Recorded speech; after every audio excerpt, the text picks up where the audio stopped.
Hello, everybody. It's Laura Eisenhower. Today, I am joined by a really good friend of mine. His name is Drew Bankey. We are both going to be presenters at the Star Knowledge Conference 11/11. And he's got such a fascinating story, and there's so much to talk about on top of this event that we're doing together that we hope you can join us. All the information will be put in the links, but it's important that you get to know this man more and what he'll be talking about and what he does share just on a regular basis. He has his own show and so much more. And I'll read a bit about him in his bio. But first, I want to thank you so much for being here. Hey, Drew. Hey, thank you, Laura. Thanks for having me. Yeah, it's a really big honor, and yeah, our friendship has been a very deep point in my heart, especially since my son was born. Our friendship really grew a lot when my son was born, and you showing up and really supporting me, and yeah, I just appreciate it. I'm glad to be here. Oh, sweet. That's awesome. Okay, so everybody, Drew Bankey is not only an Iraqi freedom war veteran and medicine man, but holds such Native American distinctions as Sundancer and sacred pipe carrier. Also carrying the South American name of Aguila Cósmica, cosmic eagle.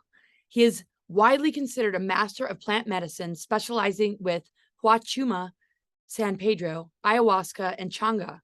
Drew is co-founder of Sacred Journeys Within, a nonprofit plant medicine church, author of the internationally distributed books I'm Perfect and So Are You, and Find Your Inner Guru, a clear channel of Osiris, Archangel Michael, and of Source. His experience with near death, several ET contacts, being a caretaker of the crystal and star altar, and participations in ancient sacred ceremonies has fostered a relationship with off planet intelligence, which in turn has led to a responsibility as a messenger of humanity's evolutionary shift. Oh, that's so incredible. Wow. Okay. Hey, Drew. Gosh, so much to dive into. Yeah. I mean, just talk to us a little bit about your journey and initiations along the way and wherever you kind of want to like start. Well, I guess the initiation started, the initiation starts for all of us at birth when we get disconnected from our source, and we spend our whole lives trying to reconnect to that source in a very literal sense. We get disconnected from we get the umbilical cord cut. From that time, we start this journey of going into this remembrance and hopefully remembering our connection back to the source. And so that's when my journey ultimately started. But I guess it really kicked off in 2016 when I drank my first cup of ayahuasca. And um, the first ceremony wasn't. I tell the story so much, I'm not going to go into great detail about it. But the first ceremony was horrible, a lot of purging. And the second ceremony the following night, you know, 25 minutes into it, long story short, I was overcome by this white light and shown the spirit world and shown my whole life, my ideas of religion, spirituality, and anything past that, up until that point, was basically I knew there was something more, but I didn't know what it was. I really didn't care. I just knew there was something more, but you know, spirituality wasn't part of my life at all. It was.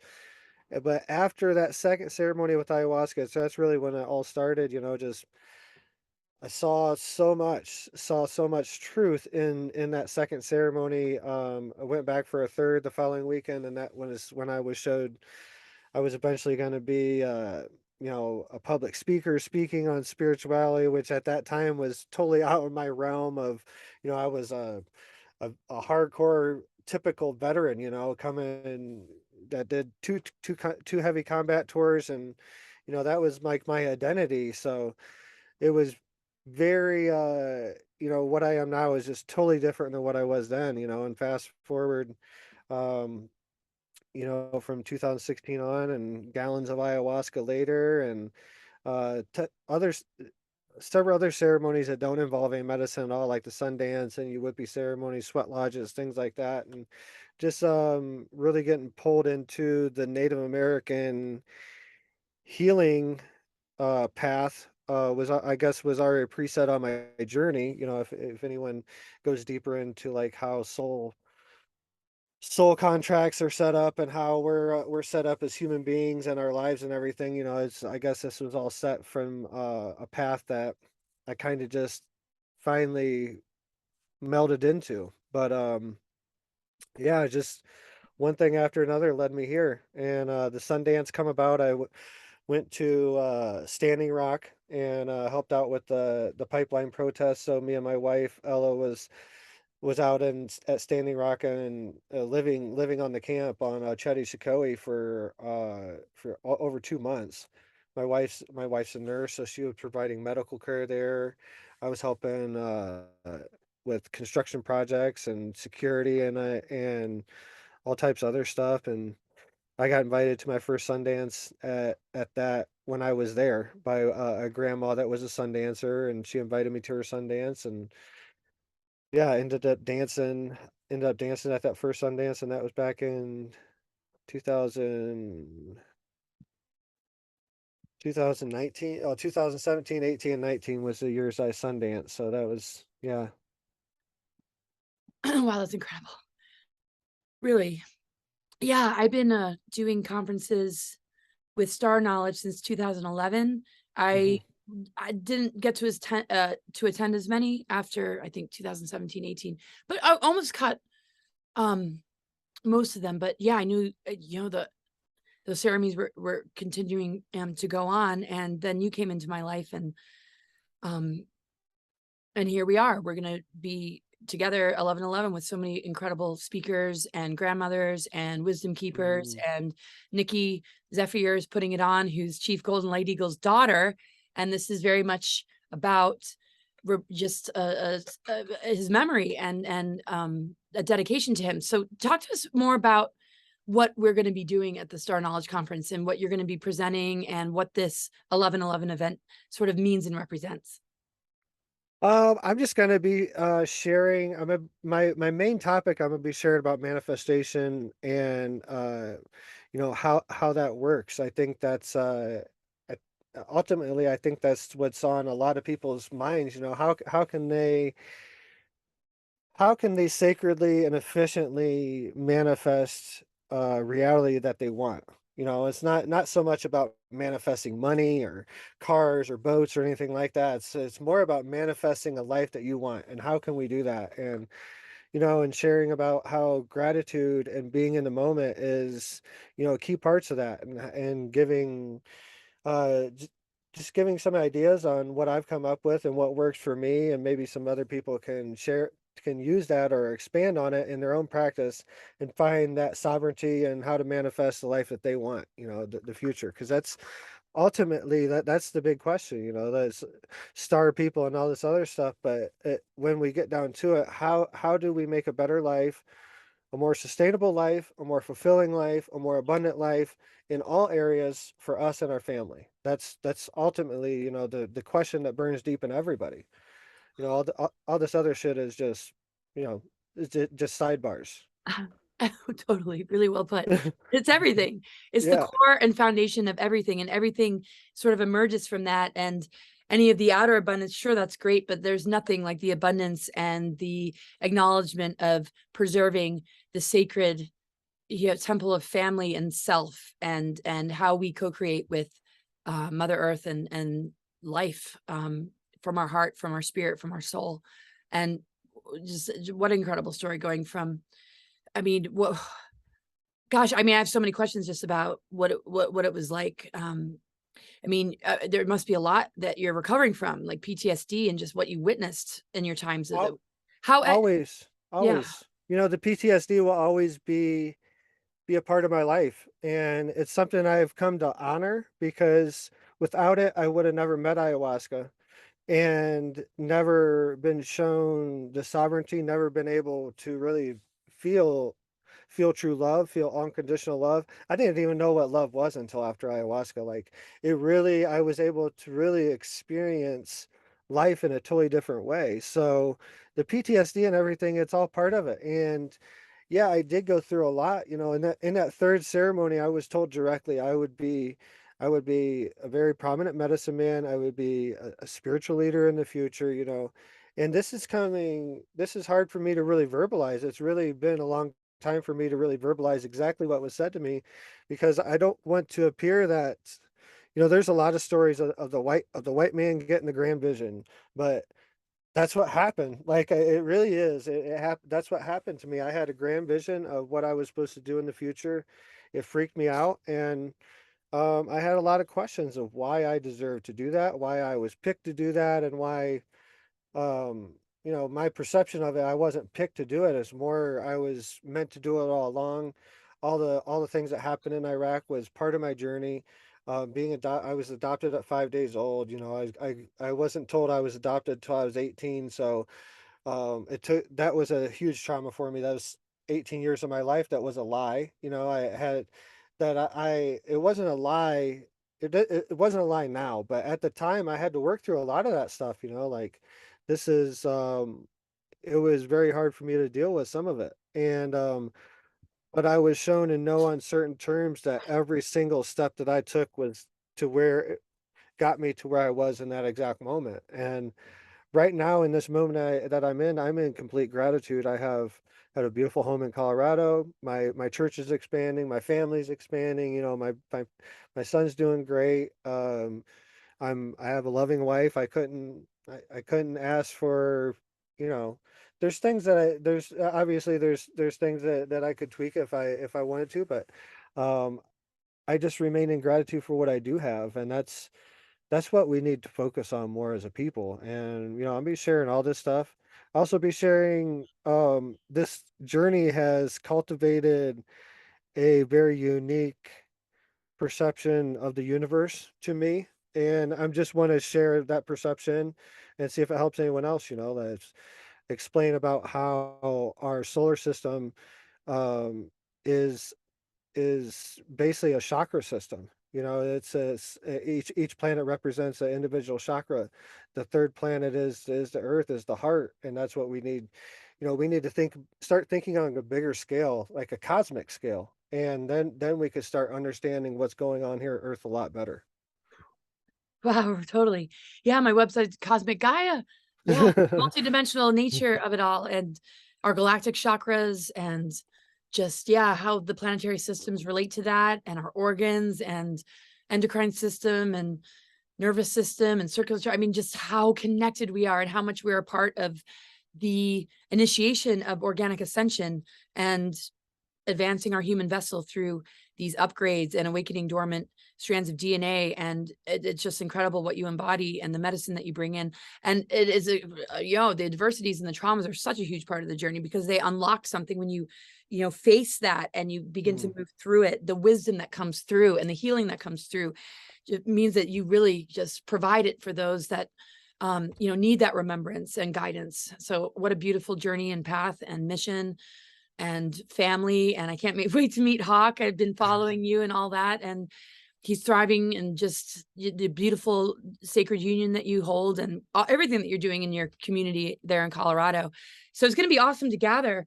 Can you tell us again the location? And I mean, it's November 11th, right? So there's still a lot of tickets and it's Yeah, there's very still important ticket. people show up so that we can gather and like really enjoy this family vibration and activations, right?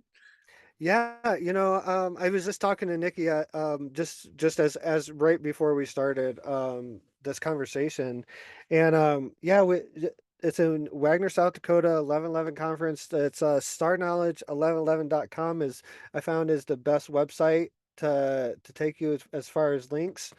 And you can go in and find links. It's on Eventbrite. You can look up Star 11 Star Knowledge Conference 1111 Gathering, Remembrance of Chief Golden Light Eagle.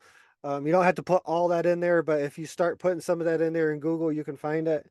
Tickets are in between $50 and $111, and yeah, you're gonna get face-to-face time with a lot of amazing people. I mean, me and Laura Eisenhower probably at the top of the list, but I mean, I'm just joking. But there's tons of people that's coming. There's people coming from out of country. There's people. This is a 26th annual Star Knowledge Conference gathering. So, um, let come out, support us, and help spread this message. And there's going to be a lot of messages of sovereignty, and there's going to be a lot of information that blows your mind. You know, I might even bring this the Oki Shannon files that I just talked about with Grant. There's 26 files from a secret meeting that That's was Grant held. Cameron, right, everybody? Yeah, yeah, Grant Cameron. I just had him on my show on Sunday, and we spent 2.5 hours digging through the 26 Oki Shannon files that was just released from the 1985 meeting that was done in the skiff between Douglas Air Force, not Douglas Air Force, Douglas Aeronautical Company, airplane company that built airplanes, CIA. There's a and it's 26 files. I might bring those and share those just for the wow factor of it. There's some mentions of angel hair samples, all types of stuff in there, crazy things. Wow, that's wild. Yeah. So how long have you been doing your show? And I'm going to put the link in the description. Everybody, subscribe, and you got to check out So, the interviews. um, you was actually my second you were my second guest on my show. Grant Cameron was my first. I started about 5 or 6 months ago, maybe. And I was just talking to Grant on a Zoom meeting, and we were just doing a Zoom meeting. We weren't even going to do it on YouTube or anything. And at the end of it, he told me I should start my own podcast. And man, if anyone knows Grant Cameron, if he tells you to start your own podcast, you probably just do it and just trust in it, just so I did it, and kind of jumped on. It's a lot. I knew it was a long time coming, and just started it. And yeah, Eagle's Nest podcast came. Deep connection to the eagle spirit and everything, and Eagle's Nest just seemed right. That was kind of the nickname of this area, anyways. This was like my coffee area, has a window and looks on the second floor of my house. So it was already the Eagle's Nest, so I just named it the Eagle's Nest podcast and just put it right here. Sacred Journeys Within is our plant medicine church, and we've been legal, quasi legal, since the beginning of 2020. And that started off. We were doing ceremony for years before that, and we had 2 kilograms of ayahuasca seized at customs.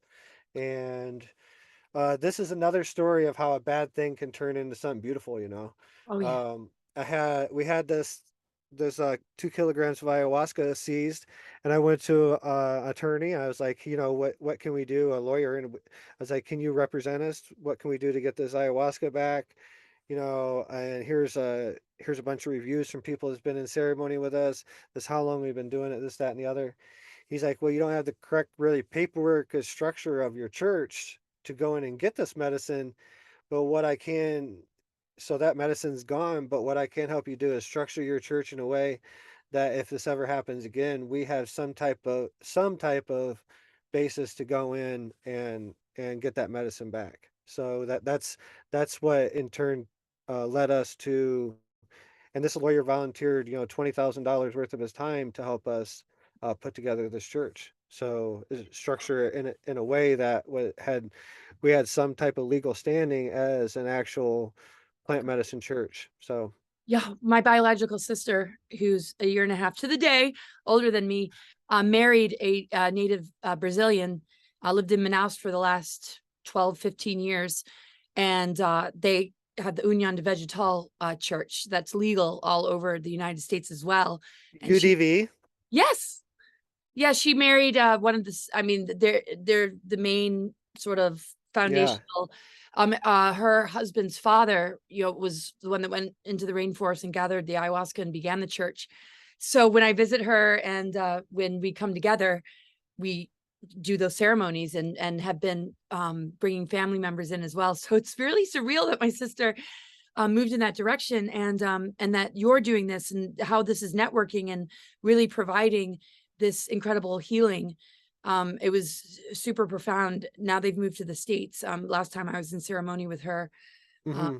yeah. And so it's going to You be know, interesting to see how all this um, continues to connect. I can't wait to visit you in Colorado. I'm establishing something similar here and community here in Montana. And it's just, this is, the new earth rising of the ancient wisdom of the indigenous tribes, and just everything that has been prophesized, everything that we've been waiting for, that we are in alignment with as guardians and stewards for Mother Earth, and remembrance of these ancient ways and connection with the earth medicine and Mother Earth and Father, universe, and sky I and everything. so I so agree. I was talking when I was talking to Grant the other day, where Grant's is 100% ET. He's been a UFO researcher for what 30, 40 years, and the conversation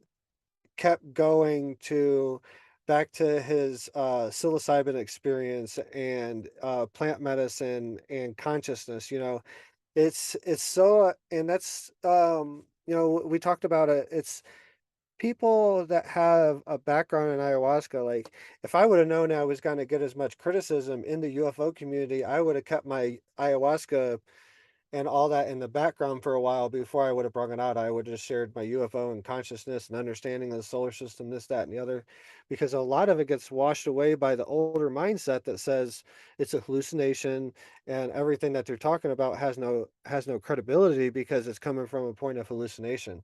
When they don't understand, like, if someone has legitimate ayahuasca experience and they're talking that they have communication with all planet intelligence, like, they they probably have, like, and there's probably a lot of truth in those experiences, you know? Yeah, of course, absolutely. Yes, I mean, and this is the divine union and sacred union of creation that's encoded in our DNA that we're unfolding and revealing and remembering, um, so we can be conduits of this great force that's moving through us to move beyond any sort of matrix inversions and reversals and infiltrations that have injured and created so much suffering and injustice. So there's so much to look forward to in this healing process, and incredible the embodiment that you hold and the teachings and the medicine that you bring. Anything else you want to share before we close about your path, about what's kind of currently happening and how you're processing the insanity of these times? Um, no, we're just, Sacred Journeys Within is about to take a huge leap. We're talking with some investors, and there's nothing on paper yet, but it's definitely something that's moving forward, very promising. So yeah, hopefully before the end of the year, we're going to be moving our headquarters into a new retreat center, a new property.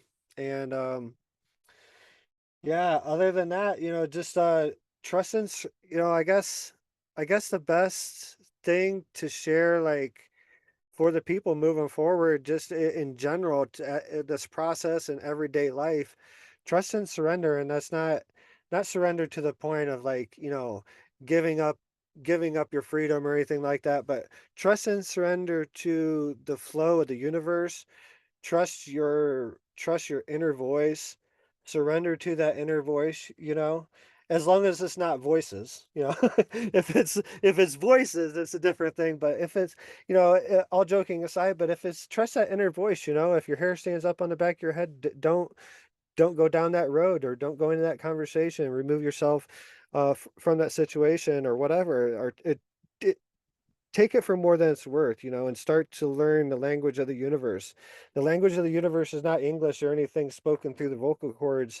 It's something within, and I invite everybody to tap into that, and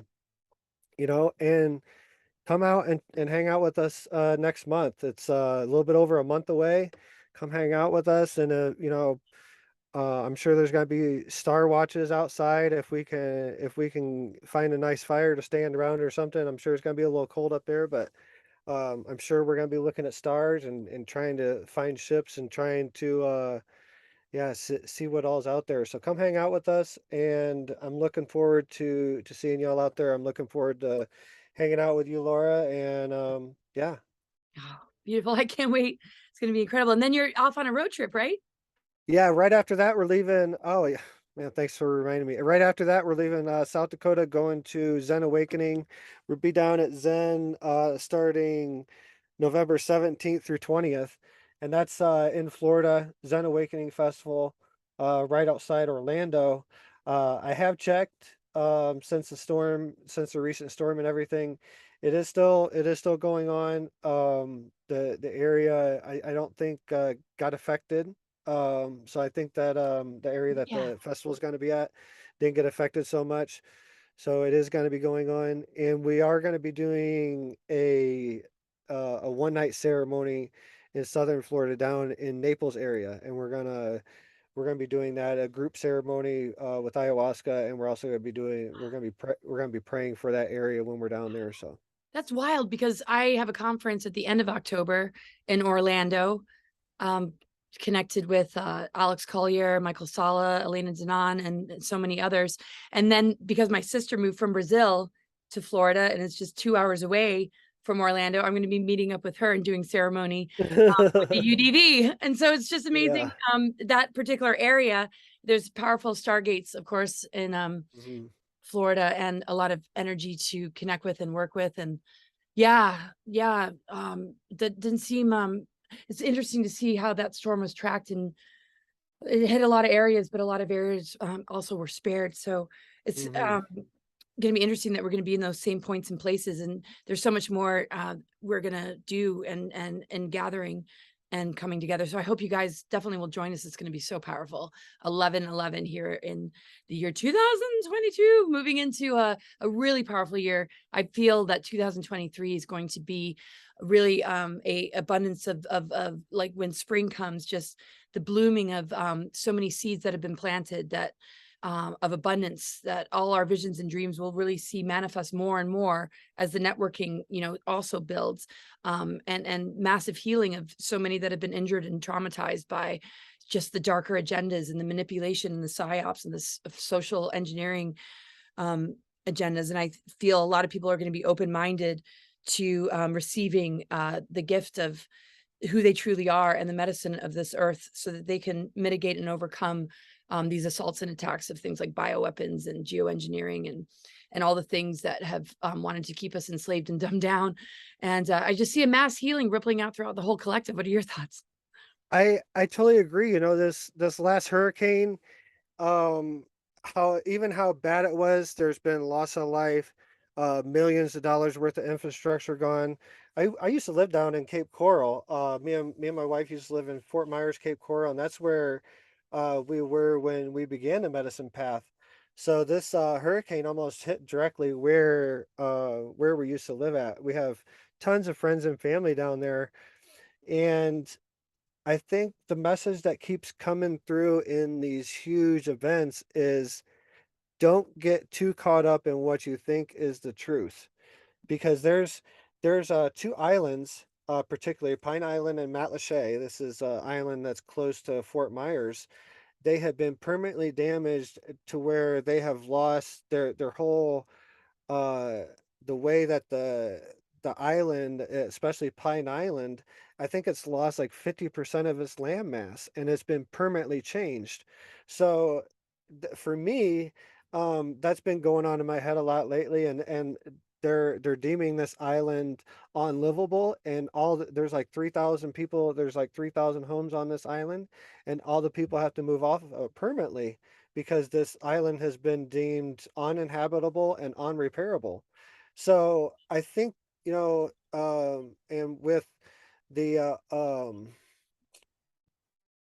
the vid, the shot and all that stuff, I think all this stuff, what keeps coming through on a large scale to me, like the overshadowing message is, don't get it, the world is shaking and the whole reality is shifting. There's a whole island in it that's, I don't think we've ever experienced this to a magnitude, at least in my lifetime, where the structure of the United States has been changed from a storm to this extent.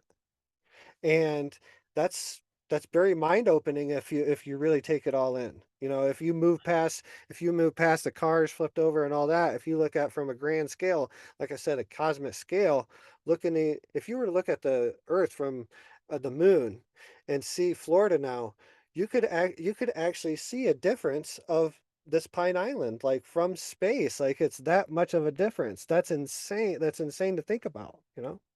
Whoa, right.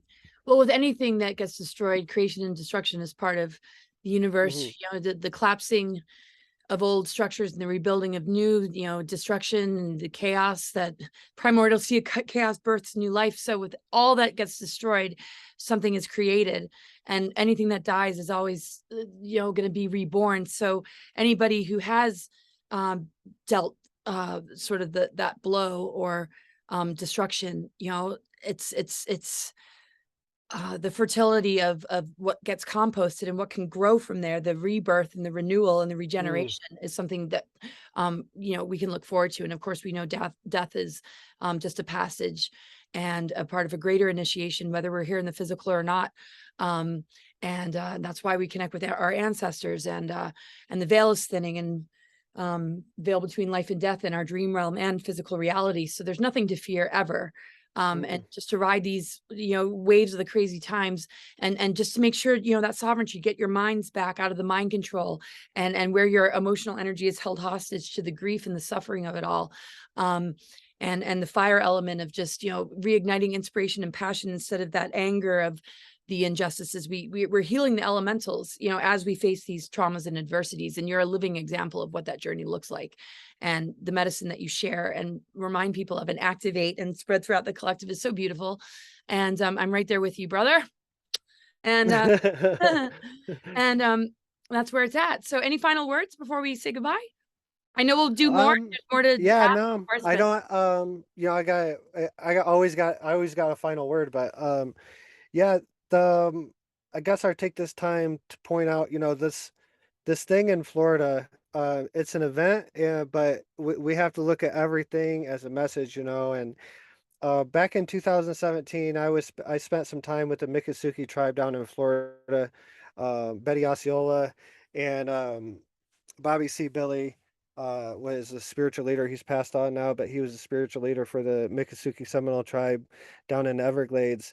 And we spoke back then that the mangroves and the wetlands along the coastline are being diminished to a point where it's going to cause a problem one day because of the natural barrier and protection of these mangroves. It's took a while, but and it's took a horrific a horrific event for a lot of people, especially in Florida, to really come to terms with this. But I was reading a CNN news article this morning when I woke up, and I don't normally read a bunch of news, but for some reason, I have a lot of people down, a lot of friends down in Florida, so I like to keep up on what's going on down there. And in this article, it actually spoke directly on that this catastrophe could have been avoided if it wasn't for the greed of of the people wanting beachfront property and destroying the mangroves and wetlands. The mangroves and wetlands along coastal waterways are meant to protect the actual land from the damage of storm surge and everything that tropical storms and hurricanes have to offer. So the tragedy, a lot of times you can find a silver lining even in a huge thing like that. That's my message for humanity. If I can find the diamond in the rough and all that, you can find the diamond in the rough of getting cut off. Or so start training your mind to understand that everything is divinity. Everything, every single moment, every single every single breath that we take is literally an absolute miracle. There's so many chemicals, there's so many in the 3D, and there's so many energies and all the other dimensional fields that take part in every single breath that we do. It's literally magic. So yeah, I hope to see you all in next month, and hope you all have a beautiful rest of your day. Thank you, Laura. thank you so much, Drew. Beautiful words, incredible wisdom. I look forward to seeing you very soon, and I hope you all will join us. I'll put the links in, and yeah, it's going to be a beautiful family gathering. Uh, wow. Thanks for joining me today. Thanks everybody for tuning in, and I we'll see you soon. Okay. Bye.